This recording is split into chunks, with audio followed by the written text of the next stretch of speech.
Okay, let's continue with the peer relationship, no? Nandun na tayo sa crowds. Ano ba yung kino-consider na crowds? These are an emerging level of peer relationships in adolescence. No, pag sinabing crowds, halimbawa, section nyo lang, buong psychology lang, di ba? In contrast to friendships, which are reciprocal diadactic relationship, no? Friends kita, friends mo rin ako. Si crowd, pwedeng kakilala lang kita or acquaintance. Okay? Pagka sinabing cliques, these refer to groups of individuals who interact frequently. No, pagdating dun sa friendship, halimbawa,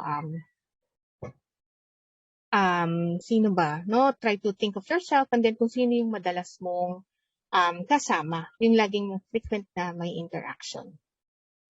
Crowds are characterized more by shared reputations or images than actual interaction, no? According to Brown and Larson.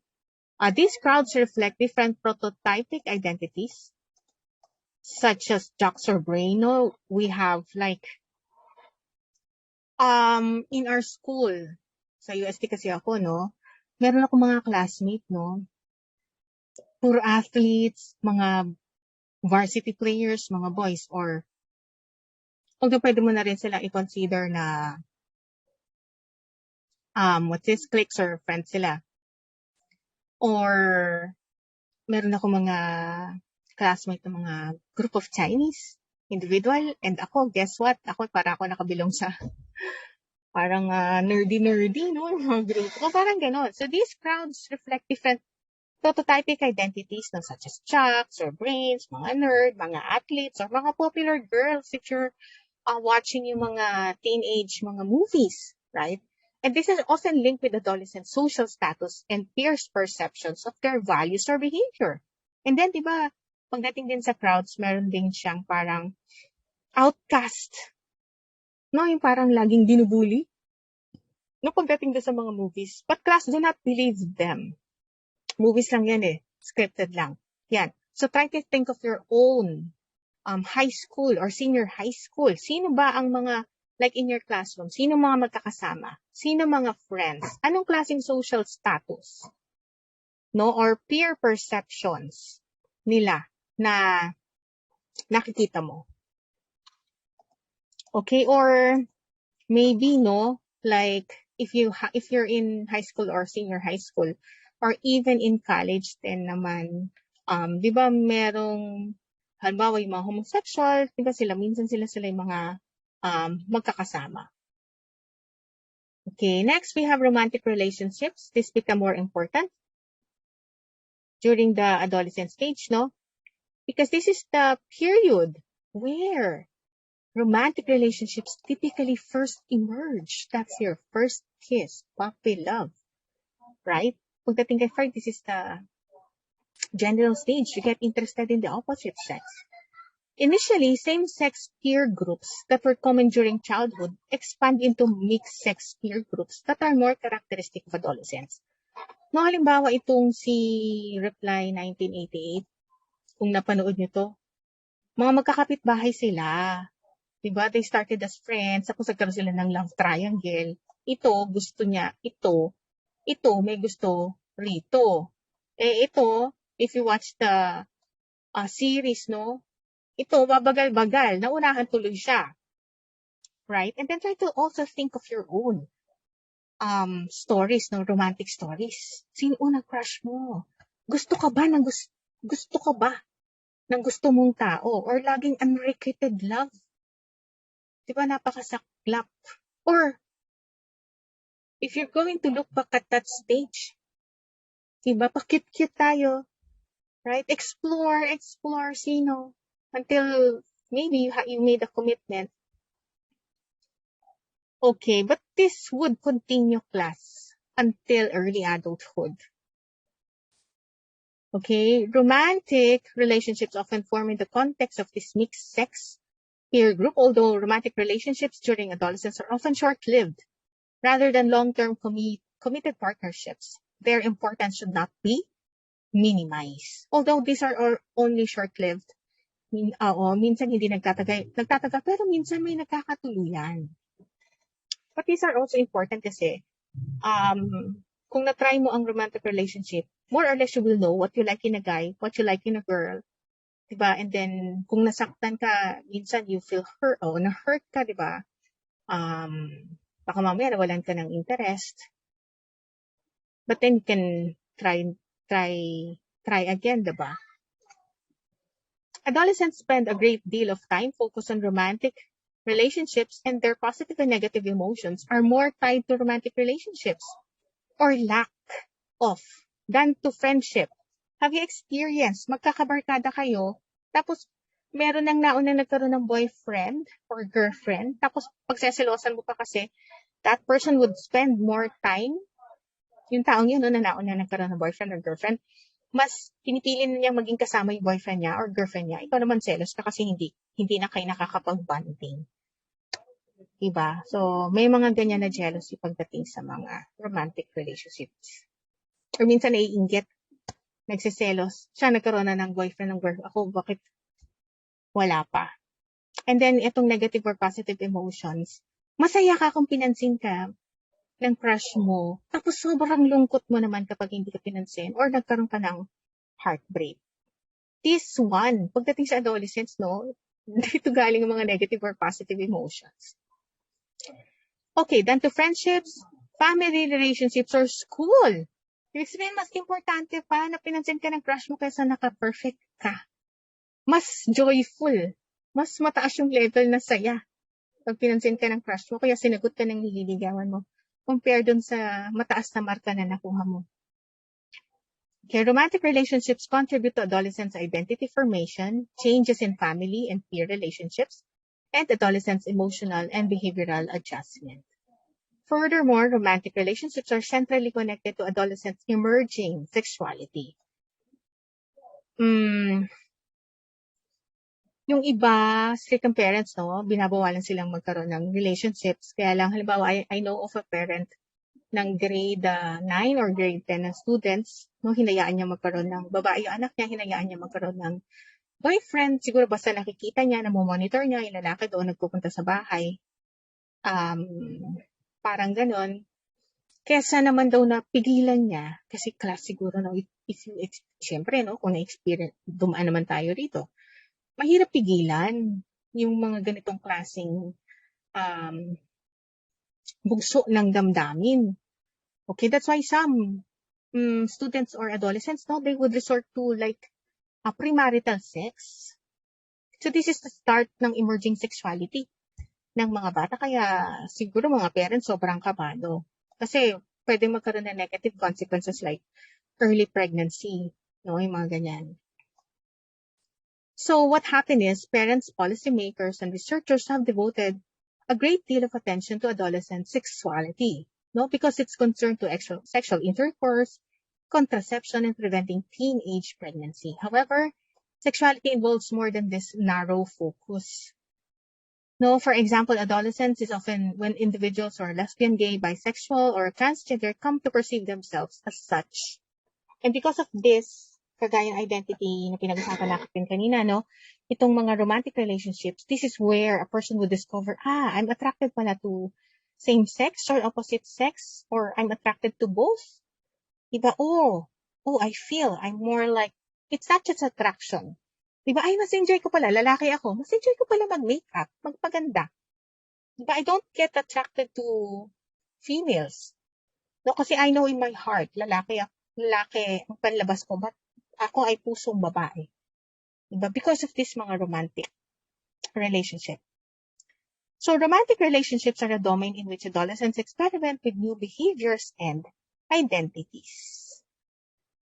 Okay, so maybe if you try to reflect on yourself, like, kung female ka, maybe you may start na parang tomboyish ka, tapos biglang may nagkagasto sa'yo, tapos biglang, mas naging aware ka sa appearance mo, naging kang more feminine, di ba? Tapos bigla ka nagkaroon ng boyfriend, di ba, yung mga ganyan. And then, kasi like, for example, no, I'm looking at yung children ni na Angelina Jolie, tsaka ni Brad Pitt, si Shiloh, di ba, parang yung una medyo tomboyish siya, boyish siya, tapos ngayon, dalagang-dalaga na, ganda-ganda ni Shiloh. Okay, next, we have aggression and antisocial behavior. Several major theories of the development of antisocial behavior treat adolescence as an important period. Nasabi ni Patterson in 1982, meron tayong tinatawag na early starters versus late starters. Model of the development of aggressive and antisocial behavior. Paano to nangyayari?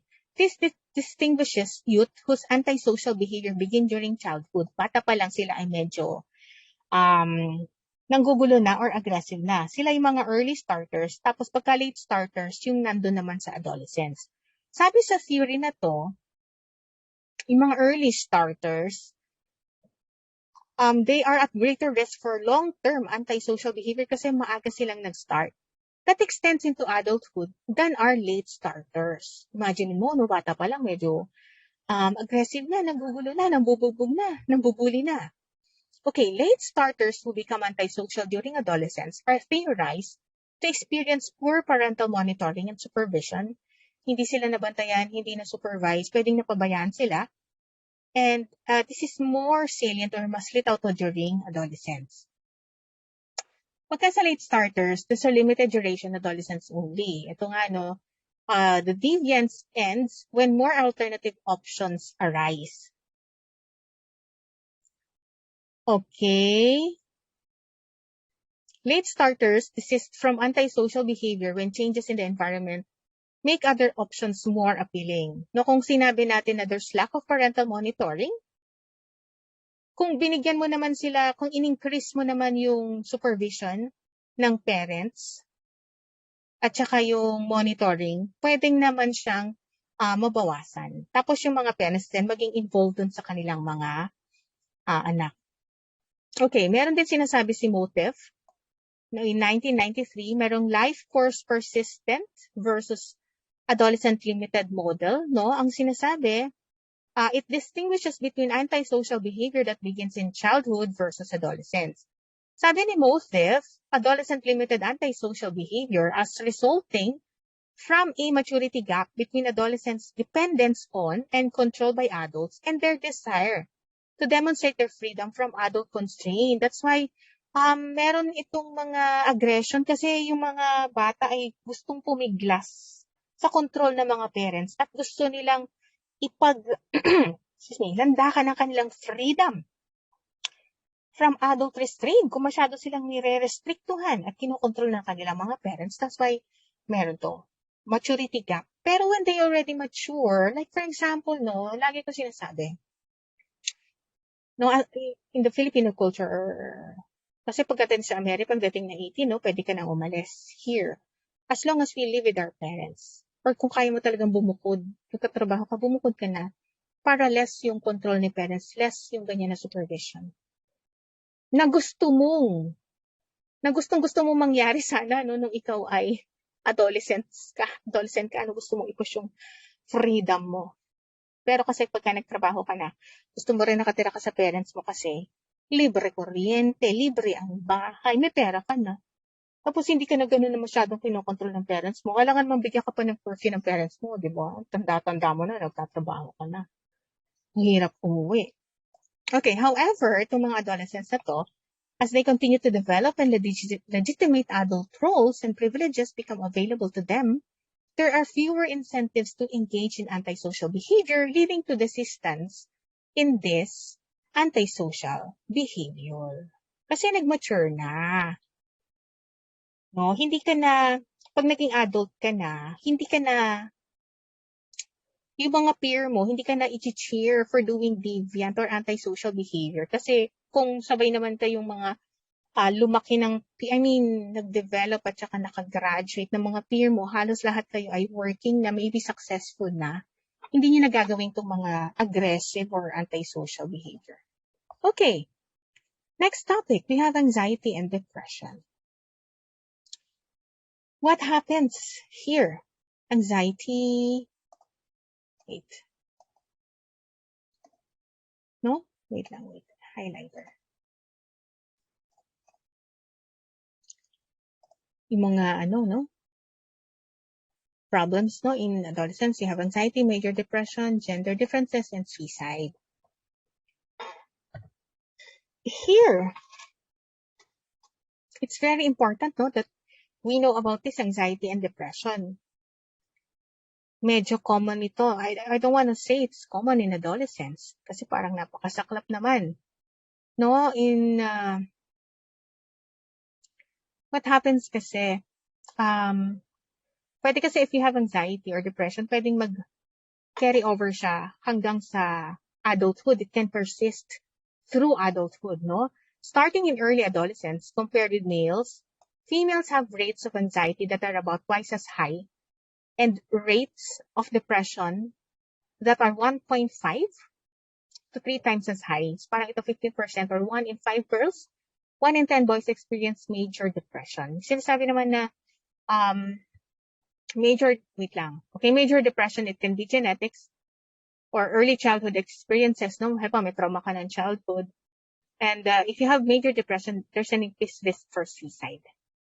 Okay, pagdating naman sa anxiety, the most common are specific phobias. Dirt, pool, ano pa? Aso, spider, no, yung mga ganyan. And then gender, what's the gender differences for this? No, we have biological and cultural differences. Think of the Western culture and the Asian culture. I think in Japan, parang ang daming, parang gano'n, no, suicide. Kasi hindi sila ganun ka-expressive. And then in some countries,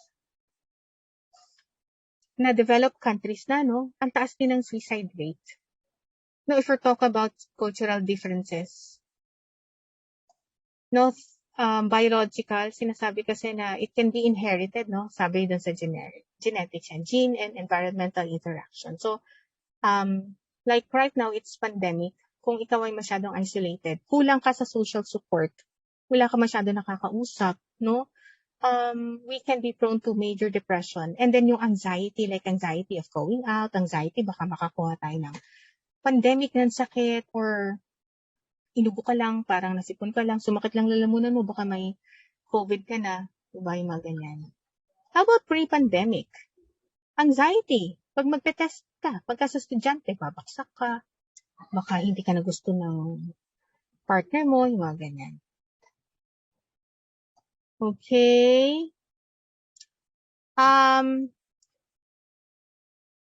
Anxiety and depression are particularly concerning because suicide is one of the leading causes of death during adolescence.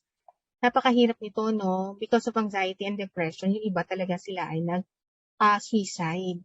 Parang they would rather end their life kaysa harapin nila kung ano man yung negative na nangyayari sa buhay nila, no? Yung nag-give up sila or wala na silang desire to live. Can you imagine that? I can't imagine. Parang wala na silang nakita na future. Siguro talagang sobrang bigat na sila. Hirap na sila. That they want to end. Yung ganun na feeling na bigat or hardship.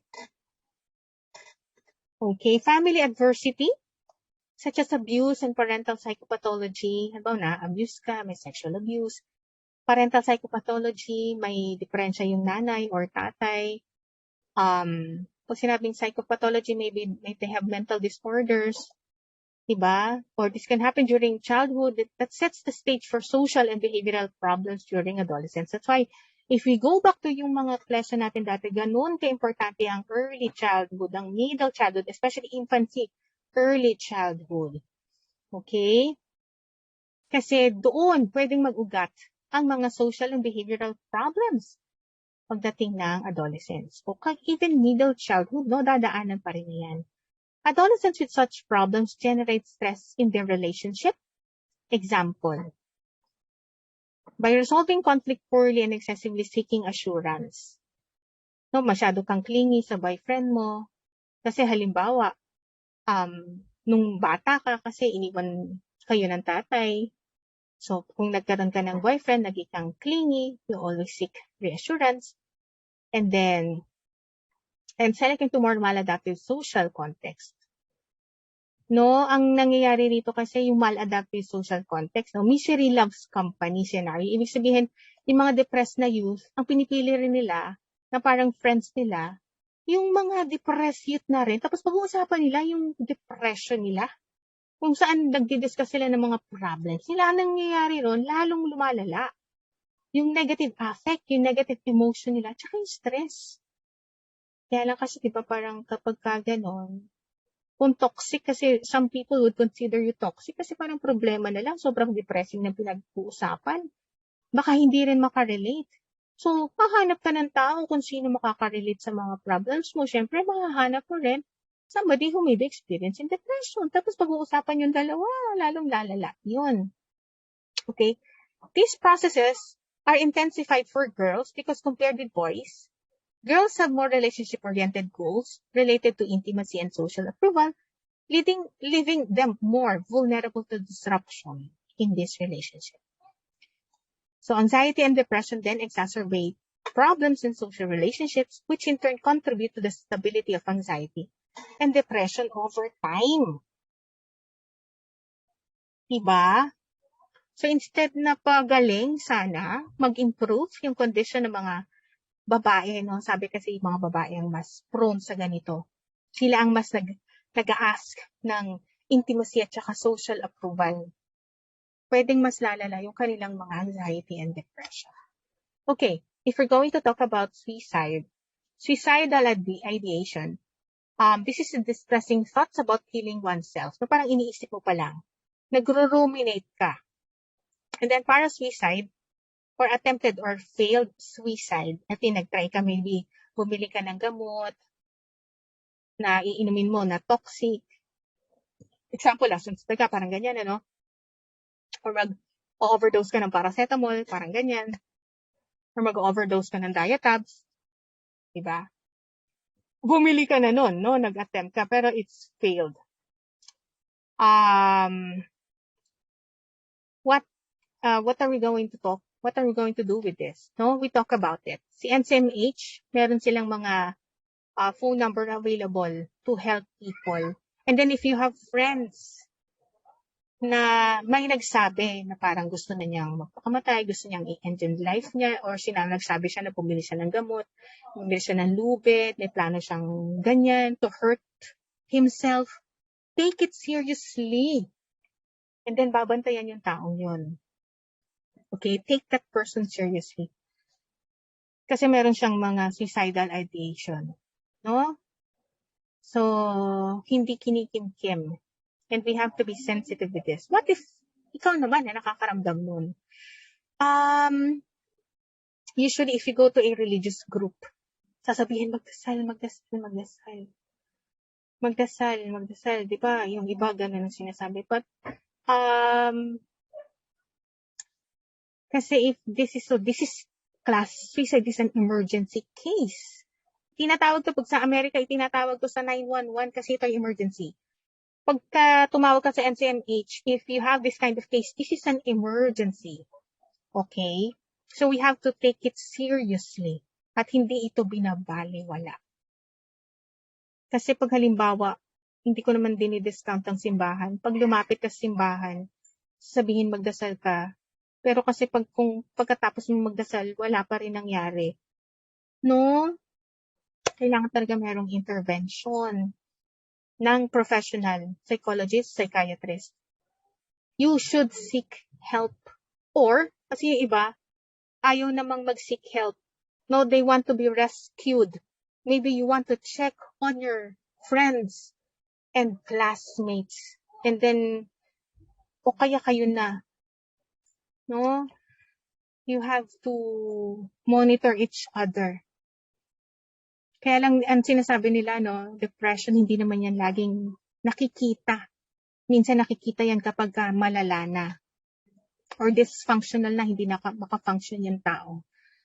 So, sa early pa lang, early prevention, no, kung medyo doon ka na papunta, you can take a break kung ano man yung negative na nararamdaman mo.